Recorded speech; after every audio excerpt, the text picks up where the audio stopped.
বিশ্বাস করুন, আল্লাহ যদি কাউকে কিয়ামতে হিসাবের জন্য ধরেন, জাহান্নাম ছাড়া কোনো উপায় নেই।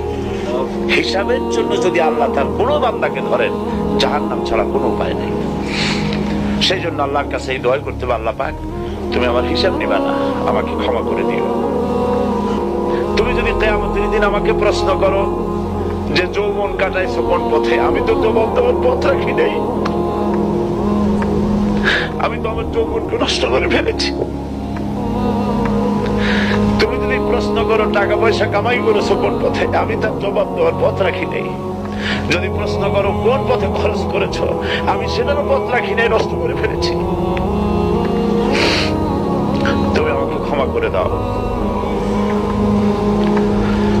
সেই জন্য আল্লাহর কাছে দোয়া করতে হবে,